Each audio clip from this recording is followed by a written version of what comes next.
ఇతను కూడా 8-10 క్లాస్ వరకి చదివాడని చెప్తున్నారు. కరెక్ట్‌గా ఎవరు చెప్పట్లేదు. ఏదేమైనా 8థ్, 9థ్ చదివాడు. అందువల్ల మినిమమ్ ఒక అండర్‌స్టాండింగ్ ఈ అబ్బాయికి ఉంది కాబట్టి, ఇతనికి పొలిటికల్ క్లాసెస్ మావోయిస్ట్ పార్టీలు ఏం చేస్తారంటే, కొత్తగా వచ్చిన వాళ్ళకి పొలిటికల్ క్లాసెస్ చెప్తారు. అంటే ఇండియన్ హిస్టరీ, మార్క్సిజము, తర్వాత పొలిటికల్ ఎకనామీ ఇవన్నీ కూడా వాళ్ళకి రోజుల తరబడి 10 రోజులు, 20 రోజులు అలా క్లాసులుంటాయి అడవుల్లో. సో, అలాగా ఇతనికి అవన్నీ చెప్పడం, డిస్కషన్స్ అలాగే ఇతనికి కొంత మాక్సిమం సిద్ధాంతం ఉంది. దాని తర్వాత ఇతనికి బేసిక్‌గా ఏందంటే మిలిటెంట్ స్వభావం ఎక్కువ. దూకుడు స్వభావం, పోరాట స్వభావం ఎక్కువ. ఇలాంటి వాళ్ళు స్పీడ్‌గా నాయకులుగా ఎదుగుతారు. ఎందుకంటే ఇప్పుడు ఒక యాక్షన్ ఎలా డిజైన్ చేయాలి, ఎట్లా చేయాలి, అంటే ఎవరి మీదన్నా అటాక్స్ ఎలా చేయాలి, ప్లాన్ చేసి దూరంగా ఉండిపోయేవాళ్ళు కొంతమందుంటే, ఆ ప్లాన్ చేసి, ఆ ప్లాన్‌ని ఇంప్లిమెంట్ కూడా నేనే చేస్తానని లీడ్ చేసేవాళ్ళు నాయకులుగా ఎదిగిపోతారు. వాళ్ళు హీరోలు అయిపోతారనమాట. సో, ఇతను ఆ స్వభావం ఉన్నవాడు. దుందుడుకు స్వభావం ఉంది. చాలా రూత్‌లెస్‌గా ఉండగలడు ఎనిమి పట్ల. చాలా యాక్టివ్. ముందుండి లీడ్ చేయగలడు.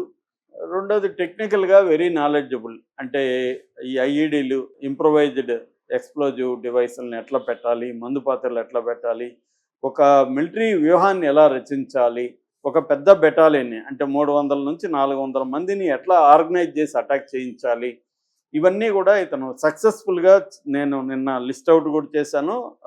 చాలా మందిని దాదాపు 150 మంది సెక్యూరిటీ పర్సనల్‌ని ఇప్పటివరకు అతను చంపాడు. కొంతమంది రాజకీయ నాయకులను చంపాడు. అటాక్స్ చేశాడు. అంటే అఫెన్సివ్‌గా ఇతను సక్సెస్ అయిపోయాడు.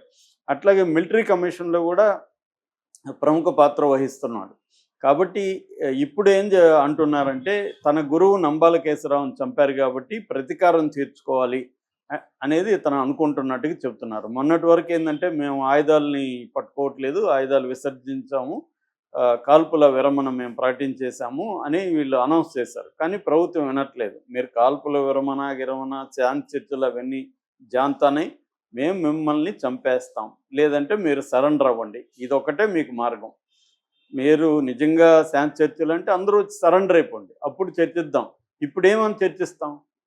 ఇప్పుడు చర్చించడానికి ఏమీ లేదు. మీరు చర్చల పేరుతో టైము బై చేసి తర్వాత మళ్ళీ బలపడతారు అనేది సెంట్రల్ గవర్నమెంట్‌కి ఉండే అండర్‌స్టాండింగ్.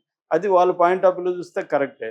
సో, అందుకని వాళ్ళు ఏం చేస్తున్నారు? చంపే కార్యక్రమం చేస్తున్నారు. ఇప్పుడు మావోయిస్టులు ఆలోచిస్తున్నట్టుగా తెలుస్తుంది. అదేంటంటే ఒక్కొక్కసారి best form of defence is offence అంటారు యుద్ధంలో. అంటే నువ్వు రక్షించుకోవాలంటే శత్రువుని ఒక దెబ్బ కొట్టాలి. శత్రువుకు దెబ్బ కొడితే శత్రువుకు ఒక అడుగు వెనక్కేస్తే అప్పుడు నువ్వు సేఫ్‌గా రిట్రీట్ అవ్వచ్చు. ఇప్పుడేందంటే ఎక్కడికెక్కడో వీళ్ళు ఉండిపోయారు అడవుల్లో. అక్కడి నుంచి బయటికి రాలేరు, అక్కడ ఉండలేరు. ఇటువంటి ఒక కండిషన్ ఉంది. మన సామెత ఉంది కదా! పిల్లైనా ఒక కార్నర్‌కి కొడితే తిరగబడుతుందని. అలాగే ఇప్పుడు మావోయిస్టులు ఏం ఆలోచిస్తున్నారంటే, ఒక్కసారి మనం కూడా పెద్ద దెబ్బ కొట్టి ఒక 100 మందినో, 200 మందినో చంపితే అప్పుడు కొంత మనకు టైం దొరుకుతుంది. దాని నుంచి తేరుకునే లోపల మనం సేఫ్ ప్లేసెస్‌కి వెళ్ళిపోవచ్చు అనే ఒక అఫెన్సివ్ తీసుకోవాలనేది ఒకటి. రెండోది మొరేల్ చూస్తే ఇవాళ మావోయిస్ట్ పార్టీని సమర్థించే వాళ్ళందరూ విపరీతంగా దుఃఖిస్తున్నారు. అయిపోయింది మన పని. ఇంకా మావోయిస్ట్ పార్టీ పని అయిపోయింది. మావోయిజం అనేది ఇంక ఉండదు అన్నట్టుగా పోస్టులు పెడుతున్నారు. దీని నుంచి కూడా వాళ్ళని బయటపడేయాలి. మొరేల్ అంటారు.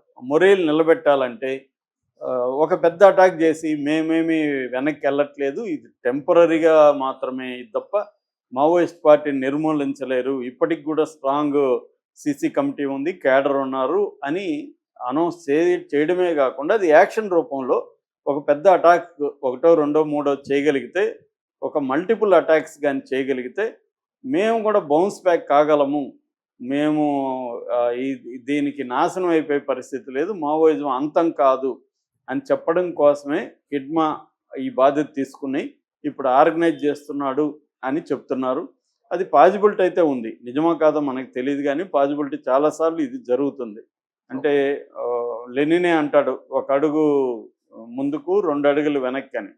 అలాగా 2 అడుగులు వెనక్కేసి మళ్ళీ ఒక అడుగు ముందుకేస్తారు. అంటే మళ్ళీ వీళ్ళు అటాక్ చేస్తారు. సో, ఎప్పుడైతే ఇది అయిపోయింది పని అయినప్పుడు ఇటు ఈ మిలిటరీ ఫోర్సెస్ అన్నీ కూడా కొంత లెథర్జీ వచ్చే అవకాశం ఉంది. మనం దెబ్బ కొట్టేసాము ఇంకేమి లేదు అన్న ఒక నెగ్లిజెన్స్ వచ్చే అవకాశం. దాన్ని ఉపయోగించుకొని వీళ్ళు ఏం చేస్తారంటే ఎక్కడో ఒక చోట మావోయిస్టులు ఉన్నట్టుగా ఒకటి క్రియేట్ చేసి వీళ్ళని అక్కడికి రప్పించి అక్కడ ముందే మందుపాత్రలు అవి పెట్టి వీళ్ళని అటాక్ చేయడం అనేది చేస్తారు. అలా పాజిబిలిటీ ఉందా అంటే పాజిబిలిటీ అయితే ఉంది. మరి హిడ్మా పని చేస్తాడా లేదనేది చూడాలి. Okay sir. Thank you so much.